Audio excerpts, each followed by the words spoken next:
മതത്തെയും വർഗീയതയെയും വേർതിരിച്ച് കാണാൻ സമൂഹത്തിനാവണമെന്ന് CPM പോളിറ്റ് ബ്യൂറോ അംഗം പിണറായി വിജയൻ.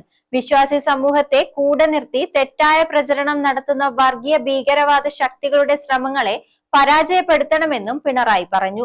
CPM സംസ്ഥാന കമ്മിറ്റി അംഗം P ജയരാജന്റെ സനാതനികളുടെ ഹിന്ദുത്വ വഴികൾ എന്ന പുസ്തകത്തിന്റെ പ്രകാശനം നിർവഹിച്ച് സംസാരിക്കുകയായിരുന്നു അദ്ദേഹം.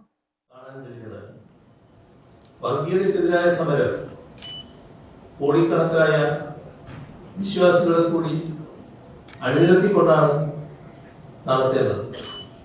അങ്ങനെയാണ് അത് വിജയിപ്പിച്ചെടുക്കാൻ കഴിയുക എന്ന കൃത്യമായ ധാരണയാണുള്ളത്.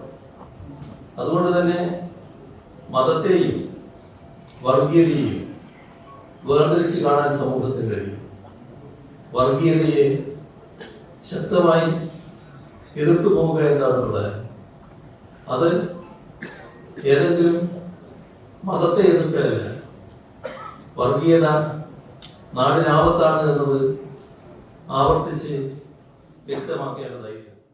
വർഗീയ വിരുദ്ധ മതനിരപേക്ഷ പ്രവർത്തനത്തിന്റെ ഭാഗമായി സംഘപരിവാർ ഉൾപ്പെടെയുള്ള വർഗീയ ശക്തികൾക്കെതിരെ പോരാടിയ നേതാവാണ് P ജയരാജൻ. ഈ കൃതി എഴുതാൻ ജയരാജന്റെ ജീവിതം ഉണ്ടായി എന്നതും ഈ സമയം എടുത്തു പറയേണ്ടതാണ്.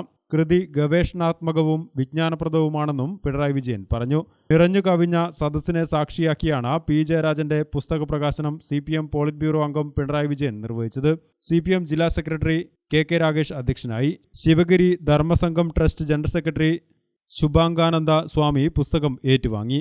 M Prakashan, AN Shamseer, TV Rajesh, Kadannappally Ramendran, KT Kunhikannan, P Sasi, PV Gopinath, നിയുക്ത MLA മാരായ KV Sumesh, Karayi Rajan, M Vijin, VK Sanoj, ചരിത്രകാരൻ ഡോക്ടർ വിനിൽ പോൾ തുടങ്ങിയവർ വേദിയിലുണ്ടായിരുന്നു. V നാരായണൻ, C കൃഷ്ണൻ, രക്തസാക്ഷി ധനരാജിന്റെ ഭാര്യ AV സജിനി ഉൾപ്പെടെ ഹാൾ നിറഞ്ഞു കവിഞ്ഞ പങ്കാളിത്തമാണ് ഉണ്ടായത്. ഗ്രാമിക ന്യൂസ്, കണ്ണൂർ.